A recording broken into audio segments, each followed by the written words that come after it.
감사합니다. 하나님께서 귀한 찬양 받으셨을 줄 믿습니다. 오늘 함께 나눌 말씀의 제목은 나도 그 은혜를 주세요라는 제목으로 말씀을 함께 나누겠습니다. 우리 요나라는 사람을 잘 아는 것 같죠, 이제? 요나는 어떤 사람이었습니까? 신앙적인 상태는 어땠습니까? 내려가는 사람이었습니다. 신앙적으로는 내려가는 사람이었습니다. 그리고 또 하나님을 등지고 달려가는 사람이었습니다.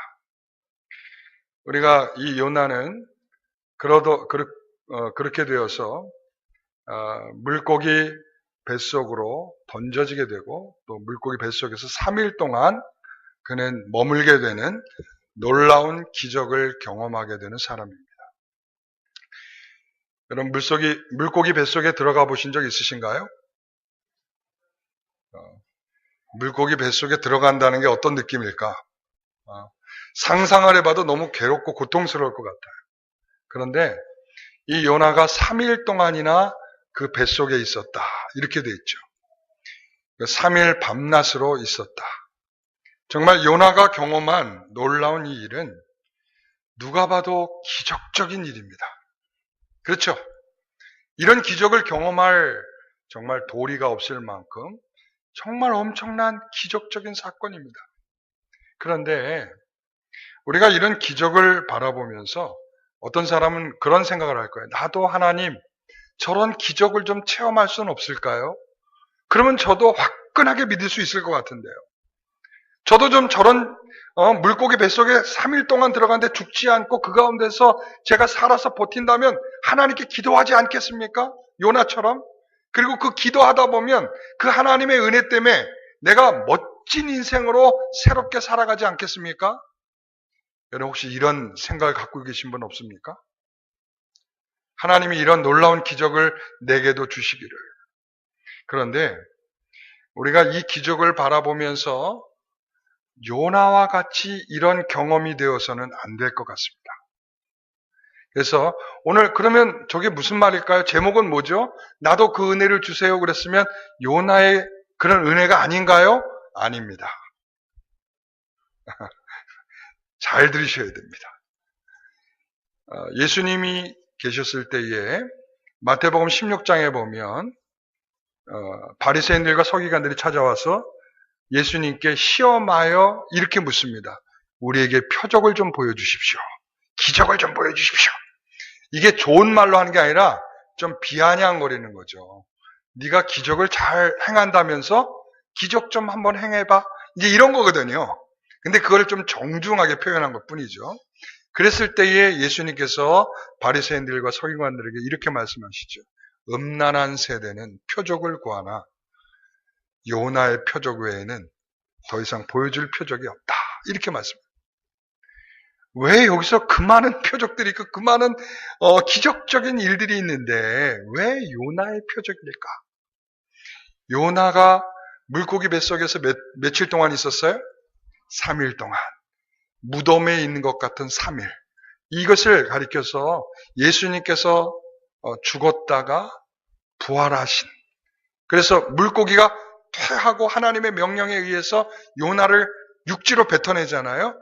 그것은 부활을 상징하는. 그래서 예수님께서는 여기에서 일어난 놀라운 기적적인 것, 이것을 말하려는 것이 아니고 예수님께서는 표적. 내가 죽었으나 3일 만에 부활한 이 엄청난 믿음의 사건. 이것이 진정한 기적이요. 이것이 진정한 표적이라는 것입니다.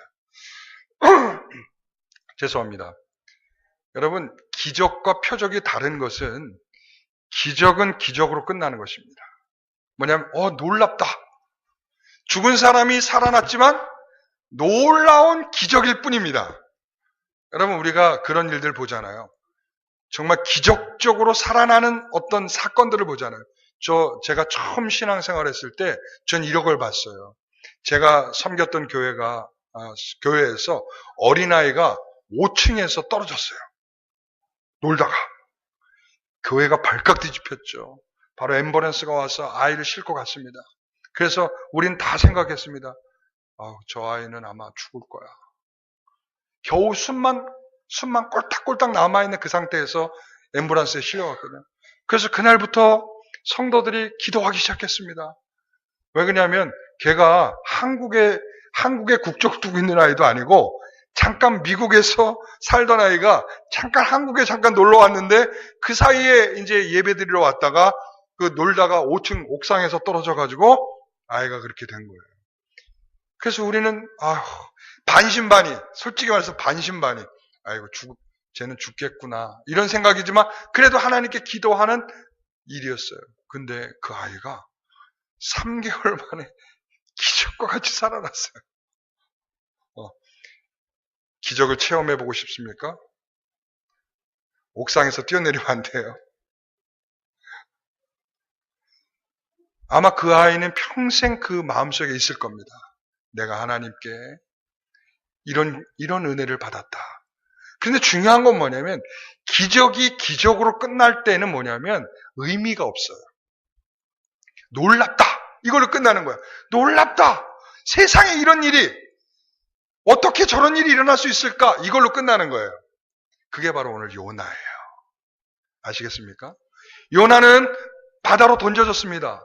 죽을 줄 알았습니다. 물고기가 삼켰습니다. 역시 죽을 줄 알았습니다. 3일 동안에 하루 시간 지날 때마다 그는 죽음의 고통들이, 죽음의 그런 굉장한 두려움들이 그 뱃속에서 점점 밀려왔을 겁니다. 그런데 그 가운데서 오늘 요나의 경험을 한번 들어봅시다. 한번 보세요. 2장 2절의 말씀. 자, 제가 읽는 부분만 읽겠습니다. 아마 색깔이 좀 다르게 칠해져 있는 부분만 읽게 될 것입니다.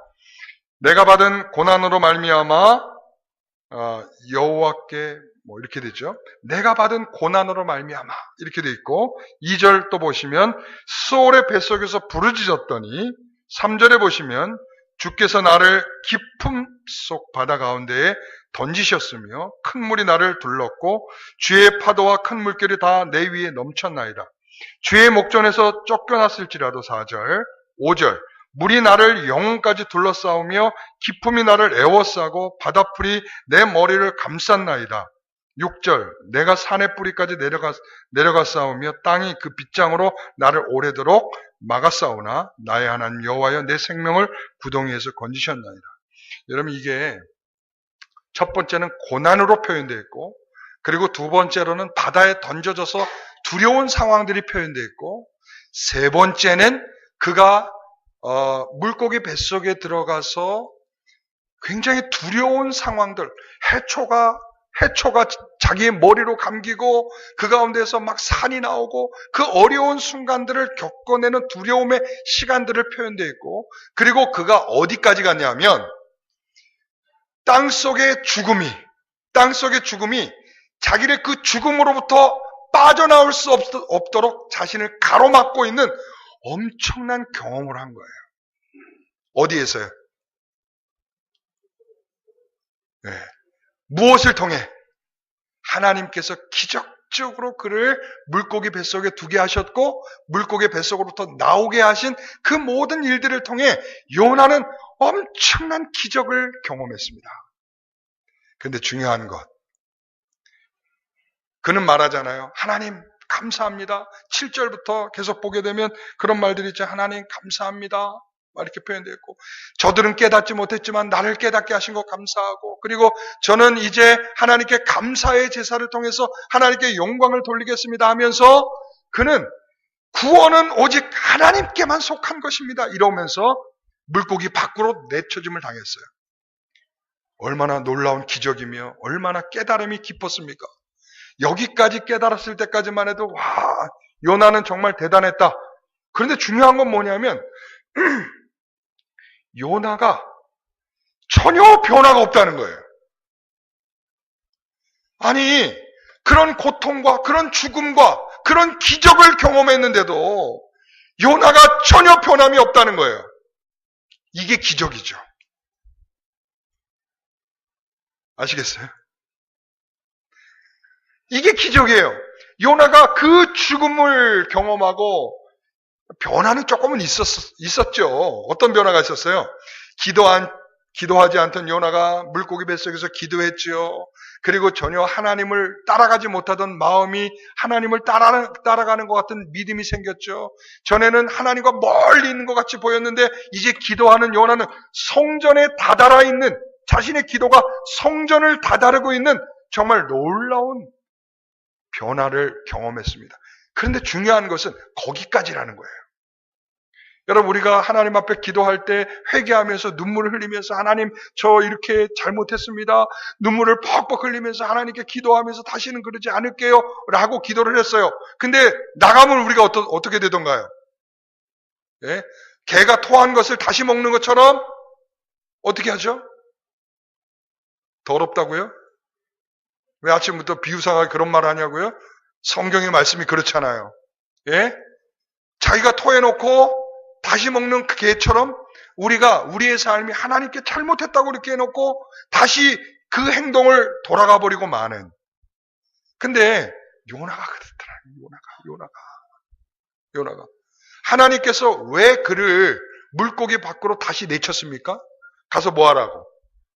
니느웨 가서 내 사랑하는 백성들을 향하여 구원의 복음을 전하라고 요나를 보내지 않았습니까?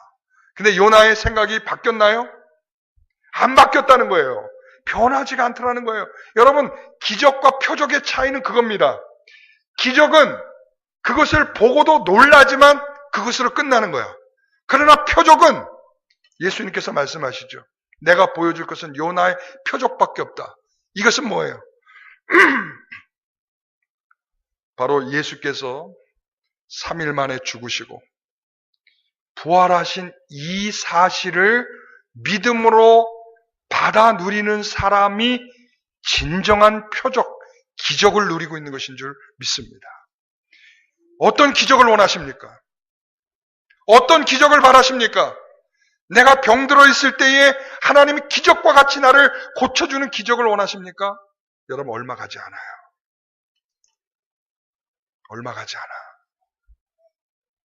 사람들이요, 금방 변해요. 제가 금식할 때 이렇더라고요.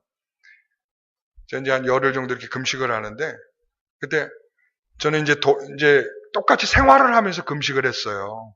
금식을 하다 보니까, 제일 힘들 때가 뭐냐면, 사람들이 밥 먹는 걸 볼 때가 제일 힘들더라고. 그렇다고 약속을 안 할 수도 없고, 그리고 또 이 모임 자리에 안 갈 수도 없고, 그냥 간단 말이죠. 근데 가서는 먹지는 않고 가만히 우두커니, 너무 힘들어요. 그 속으로 제가 결심을 하죠. 내가 먹을 수 있게만 되기만 해봐라. 내가 니들이 지금 먹는 것보다 더 잘 먹을 거다. 그러면서 이제 마음에 생각을 하죠. 그리고 나서 이제 정작, 금식이 끝나서 이제, 먹게 되었을 때, 제일 처음에 뭘 먹어요? 죽을 먹잖아요. 그 죽을 먹을 때, 그 죽 한 숟갈이 그렇게 달콤하고, 야, 세상에 이런 맛이 어딨나, 정말 이 죽을 주신 하나님께 그렇게 막 감사가 되고 그러는데, 죽을 한 3-4번만 먹고 나면 금방 마음이 바뀌죠. 다른 거 뭐 없나? 우리 사람이 아무리 은혜를 받고 있어도요, 그 은혜를 담고 유지하고 관리하는 일이 얼마나 힘든 일인지 몰라요. 요나가 그 물고기 뱃속에서 기적을 체험하고도 그 기적이 자신의 삶을 변화시킬 수 없는 기적이 되었다.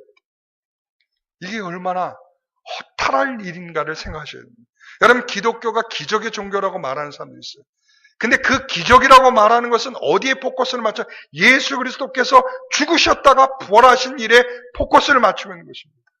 여러분, 이 시간에 저는 여러분에게 이 기적이 여러분들의 삶이 믿음으로 받아 누리는 것이 될 수 있기를 간절히 소망합니다. 여러분, 이 기적을 누리셔야 됩니다. 주님께서 죽으셨다가 부활하신 것. 그래서 이 요나의 이 기적은 약간 풍자적인 게 있어요. 풍자적인 것. 뭐냐면 요나는 엄청난 기적을 체험했지만 실질적인 의미를 받아 누리지 못하고 있죠. 그래서 그 의미를 누가 말씀해주고 있는 거예요? 예수님께서 말씀해 주고 있는 거예요. 여러분, 그러나 저는 이렇게 말하고 싶어요. 하나님은 요나를 사랑하십니다. 믿습니까? 하나님은 요나를 사랑하셨어요.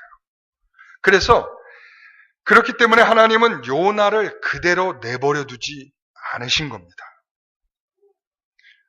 하나님이 정말 사랑하지 않는다면 어떻게 하셨겠어요?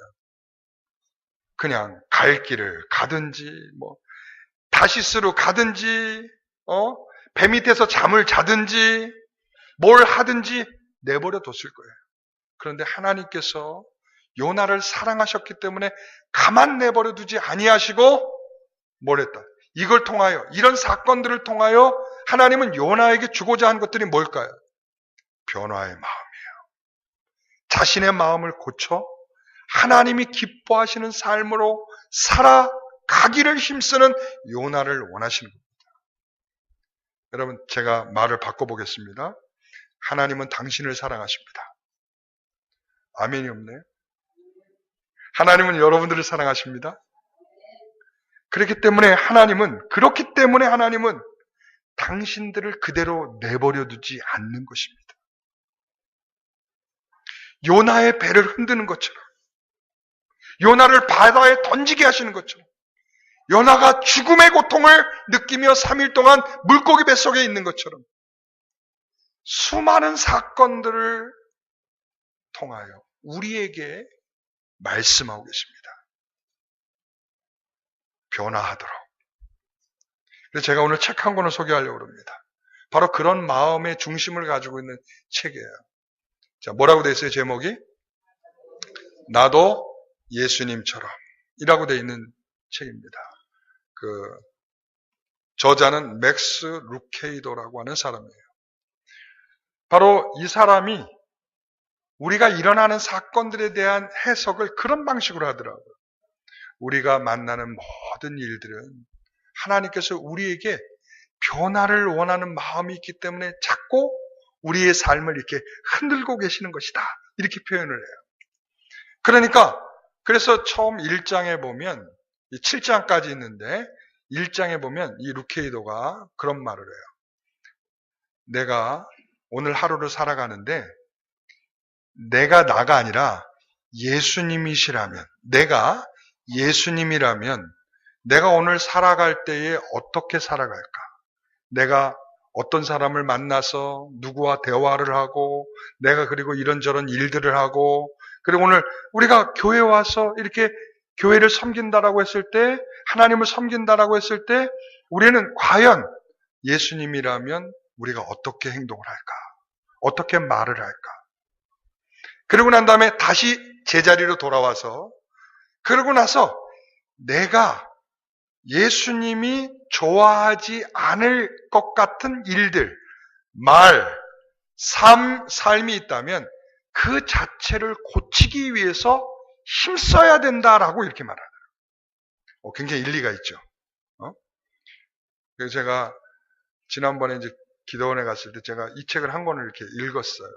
읽는데 그런 우리의 마음을 바꾸기 위해서 하나님이 수없이 많은 일들을 우리에게 만나게 하시는데 그렇게 해서 어떻게 바꾸기를 원하시는가? 이제 2장부터 7장까지의 내용이 그런 내용인데요. 2장을 보시면 이런 내용입니다. 자, 뭐라고 되어 있어요? 같이 한번 읽어봅니까? 꼼짝없이 매인 사람들을 사랑하기, 용서하는 마음. 꼼짝없이 매인 사람들. 우리는 뭐 이런 걸 천륜이라고 표현할 수도 있겠지만, 자, 꼼짝없이 매인, 예수님께서 자신의 제자들과 365일 3년 동안을 24시간을 붙어가며 그들과 함께 지내셨어요. 그런데 그 정도 지냈으면 예수님에 대해서 알만도 한데 그게 안 되더라고요. 그러니까 예수님께서 제자들의 발을 씻어 주시잖아요. 이렇게 마지막 만찬 이때 이 발을 씻어 줄 때 예수님께서 베드로가 질문을 하잖아요. 저 목욕시켜 주시죠? 아니야. 회개한 자들에게는 발만 씻으면 돼. 이러면서 예수님께서 발을 씻어 주셨어요. 그런데 저는 이 일련의 사건들 속에서 예수님께서 하신 이 일이 결과적으로 뭐냐 하면 예수님께서 자기와 묶여진 자들에 대하여 예수님께서 자기와 묶여진 자들에 대하여 12명의 제자들에 대하여 그들이 먼저 죄를 짓기 전에 그들을 먼저 용서하시는 주님의 마음을 이해해야 된다는 거죠. 그래서 우리에게 매어진 사람들 있죠. 가족, 부부, 그리고 교회, 성도들, 우리 구역 식구들, 그리고 우리가 맡게 된 우리 교회의 아이들. 이 모든 이 사람들은 하나님이 내게 뭐한 사람들이에요? 메어주신 사람들. 그러므로 이 사람들에 대하여 우리는 어떤 마음? 우리가 주님처럼 먼저 그들이 어떤 용서를, 죄를 짓기 전에 먼저 그들에 대하여 자비와 용서하는 마음을 갖는 것이 우리에게 정말 필요한 마음입니다. 라고 말합니다. 세 번째는 하나님의 음악 듣기. 하나님을 말씀을 듣는 마음인데, 우리가 예수님께서 자주 이런 말씀에 듣는 귀 있는 자는 들을지어다 이러잖아요. 귀가 있다고 다 듣는 거 아니죠? 그렇기 때문에 뭐가 필요하냐면 듣는 훈련들이 필요해요. 듣는 훈련들이. 여러분, 우리가 이렇게 보면 왜 우리 어르신 연세가 많으시면 이렇게 잘 못 들으시잖아요. 그런데 못 듣고, 그리고 말도 또 어느 때는 좀 어눌하실 때도 있잖아. 근데 자꾸 듣다 보면 가족들은, 늘 가까이서 듣고 있는 가족들은 무슨 말인지 금방 듣더라고. 근데 제가 요양원 가가지고 이렇게 신방을 갔는데 도대체 그분이 무슨 말씀을 하시는데 나는 한마디도 못 알아듣겠더라고. 근데 그 가족분이 다 통역을 해주는 거야. 어머니가 감사하다고 말씀하시. 나는 전혀 들리지도 않는데. 제가 그때 이런 생각이 들었어요. 맞다. 우리가 자꾸 하나님의 말씀을 들으려는 훈련이 필요하겠구나. 그래서 장소를 정하고 시간을 정하고 성경의 말씀을 가지고, 그리고 또 우리가 열린 마음을 가지고, 뭘 가지고? 열린 마음을 가지고 자꾸 들으려고 힘쓰는 마음이 있어야 된다. 두 번째는 이런 말을 했고요. 그 다음에 세 번째는 뭐냐면 변화된 얼굴.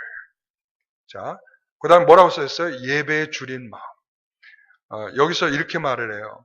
어린아이가 비행기를 탔을 때의 감격스러움과 이 예배를 드릴 때의 감격스러움이 같다. 이렇게 말해요.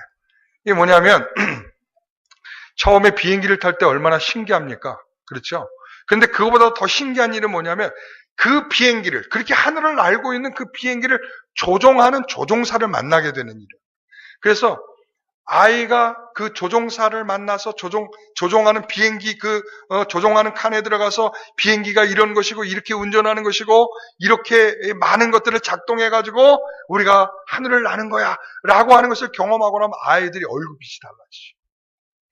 놀라운 경험을 했기 때문에 얼굴빛이 달라지죠. 그렇기 때문에 바로 예배를 드릴 때에 우리들의 마음들은 하나님으로부터 경험되고 하나님을 만나고 하나님에 대하여 경험된 사람들은 모세가 하나님을 만났을 때의 얼굴이 바뀌는 것처럼 그런 변화가 있어야 된다는 거예요. 변화가. 지금 우리 성도들 보니까 제가 아쉽네요. 어젯밤에 잠을 다 못 주무셨을 그러지 피곤이 얼굴에 그냥 가득하신데 여러분 얼굴 속에서 주님을 사랑하는 마음들로 더욱 꽃피는 변화가 일어나기를 소원합니다. 네. 그래서 세 번째는 이런 거예요. 네 번째는 마음의 온실이다. 이렇게 돼 있어요. 마음의 온실.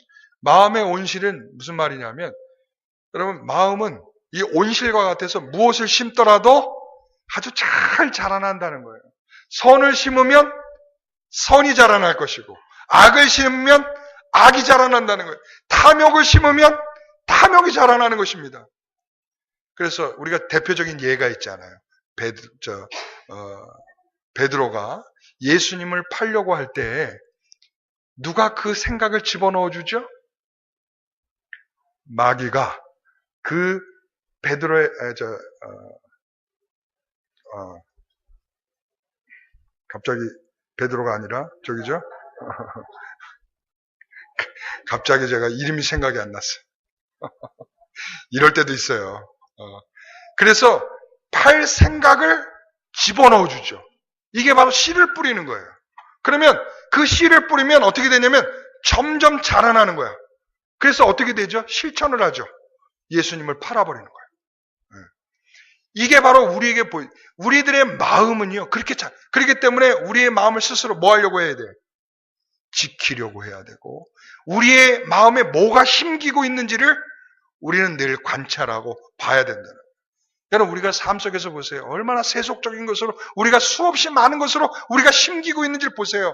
우리가 무엇으로 자라고 있고, 무엇으로 꽃피고 있는지 한번 보세요. 무엇을 열매 맺고 있는지를 보세요. 좋은 것을 심을 때 좋은 결실이 있는 것입니다. 그 다음에 다섯 번째는 같이 한번 읽어봅니다. 하늘의 잔치가 열릴 때 기뻐하는 마음. 여러분, 하나님께서 무엇을 기뻐하십니까? 하늘의 잔치를 기뻐하십니다. 예수님께서는 잃어버린 영혼을 되찾을 때 기뻐하십니다. 그러므로 우리는 무엇을 기뻐하느냐? 그걸 질문하고 있는 거예요. 무엇을 기뻐하느냐?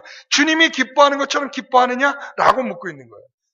여섯 번째, 끝까지 강하게 인내하는 마음. 저 인내하는 마음이라는 것은 우리가 예수께서 어떤 핍박의 상황에서도 끝까지 자기가 목적한 바를 다 이루시는 하나님이 되지 않습니까? 그렇죠? 그래서 어떠한 어려움 속에서도 핍박과 수모와 고난 속에서도 예수님께서는 뭐 하셨어요? 십자가에서 결국은 인내하며 참아 견디셨어요. 그 히브리서 12장 2절에 뭐라고 그래요? 내 앞에 있는 그런 영광을 생각하면서 나는 끝까지 참았다라고 말씀을 하고, 그러니까 왜 우리가 인내할 수 있습니까? 그래서 이 저자는 이런 표현을 해요. 예수님은 유일하신 분이다. 어떤 면에 유일하신 분이냐면 하나님의 천국을 경험하고 오셔서, 천국을 경험하고 오셔서 이 세상을 살아가신 유일하신 분이다. 그렇기 때문에 이 세상에 고통이 있고 이 세상에 힘든 일이 있어도 끝까지 견뎌내는 이유는 그 천국을 보고 오셨기 때문에 참을 수 있고 인내할 수 있는 것이다. 그러므로 우리가 천국을 소망한다면 끝까지 참고 인내하며 견뎌낼 수 있을 것이다. 이런 표현을 쓰고 있어요. 저는 하나님은 바로 이 저자를 통해서 우리에게 들려주고 있는 말 중에 하나, 우리에게 수없이 많은 일들은 결국은 이 일들을 통해 우리에게 더욱더 주님을 닮아가라고 우리에게 주는 일이라는 거예요. 뭐 하라고요? 주님을 닮아가라고. 그리고 또한 전적으로 주님을 닮아간다는 변화를 가지라고 하나님께서 우리에게 수없이 많은 일들을 경험하게 하신다는 거예요. 어떤 사건을 만나게 하신다. 때로는 기적을 만나게 하실 수도 있습니다. 그래서 이런 모든 것들은 단순하게 넘어갈 것이 아니라 그것이 의미가 된다면 하나님이 우리에게 주시는 표적이 될 것입니다. 그러면서 요나에게서는 중요한 것은 이겁니다. 요나는 땅의 빗장에 가로막히는 죽음의 고통을 경험하면서도, 이 구원의 감격을 경험하면서도 진실되게 하나님이 구원하시는 하나님이라는 것을 믿고 있으면서도 세상의 사람들에 대하여 구원받는 일에 대하여는 인색한, 변화가 전혀 없는, 하나님이 나를 사랑하는 것은 좋지만 니느웨를 사랑하고 니느웨 사람들을 사랑하는 것은 용납하지 아니하는, 우리 똑같지 않습니까? 우리 이런 편협한 신앙을 갖고 있지 않습니까? 우리 이런 이기적인 신앙을 갖고 있지 않습니까? 그리고 우리가 하나님께 받은 신앙과 은혜가 세상에 나아가서는 아무것도 발휘할 수 없는 이런 지경에 이를 수, 이런 변화가 무슨 의미가 있겠습니까? 여러분, 우리는 분명히 요나가 이 경험을 통하여 경험한 이 일은 요나에게서는 그저 기적이 되고 말았습니다. 그러나 예수님은 이것을 표적이라고 표현하고 있습니다. 의미 있는 것이며 이것이야말로 진정한 기독교의 기적이라고 우리에게 의미를 던져주고 있습니다. 그래서 우리에게 묻습니다. 요나의 표적을 갖고 있습니까? 요나의 표적을 믿고 있습니까? 라고 우리에게 질문을 던지고 있는 것입니다. 우리는 여전히 바리새인과 서기관들처럼 우리도 표적을 좀 보여주세요. 기적을 좀 보여주세요. 신기한 걸 좀 알려주세요. 그러면 내가 하나님을 더 잘 믿고 내가 예수를 믿을 수 있을 텐데라고 여전히 말하고 있는 부족한 모습들은 아닙니까?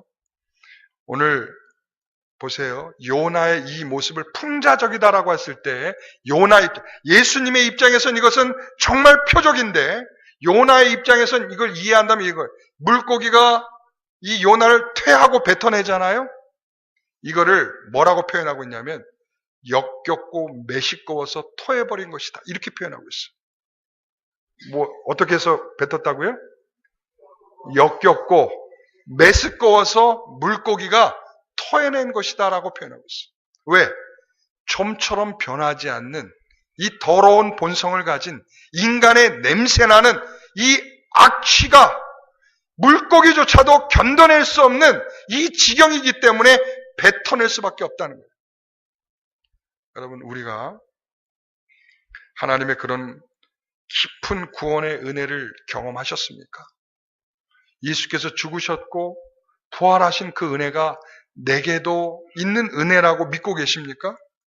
그렇다면 이 요나는 그것이 그에게 별 의미가 없지만 우리에게선 이것이 이웃을 사랑하고 이웃에게 내 것을 내어주며 그들과 함께 정말 하나님의 자비의 마음과 예수 그리스도를 닮은 성도로서 살아가는 아름다움들이 드러나고 나타나고 표현될 줄 믿습니다. 우리의 편협한 신앙이 우리가 가진 진리를 의심받고 있어요. 이 시대가 그렇습니다. 저는 자꾸 매스컴으로 올라오고 있는 그러한 어떤 보도들을 지금 들으면서 너무나 이 큰일 났다. 세상은 우리를 통하여 하나님의 사랑을 받고 그나마 조금이라도 누려야 될 텐데 그것이 아니라 우리를 향하여 너희들은 편협돼 있고 너희들이 해석하고 싶은 대로 해석하고 너희들만 사랑하는 악취나고 더러운 그러한 공동체로 우리를 바라보고 있지는 않습니까? 우리는 계속적인 변화를 요구받고 있습니다. 하나님이 우리에게 만나게 하는 사람, 또 우리가 경험하게 되는 사건, 이 모든 것은 우리가 점점 그리스도를 닮아 변화된 성도로 살아가기를 원하시는 하나님의 보내심인 줄 믿습니다. 오늘 우리가 그러한 요나와 같은 기적을 경험하는 이게 아니라 예수님이 말씀하시는 그 표적의 놀라운 은혜가 우리의 은혜가 되기를 간절히 소원합니다. 이 시간 여러분 그 은혜가 있기를 간절히 소원합니다. 예수님께서 죽으시고 부활하신 은혜, 그것이 우리에게 기적이 되고 그 기적 때문에 우리가 살고 우리가 그 기적 때문에 세상에서 포기가 되고 그 기적 때문에 탐욕을 버리고 그 기적 때문에 우리는 세상에 타협되지 않은 빛과 소금으로 살아가는 아름다운 주의 인생들이 되시기를 간절히 소원합니다. 기도하겠습니다.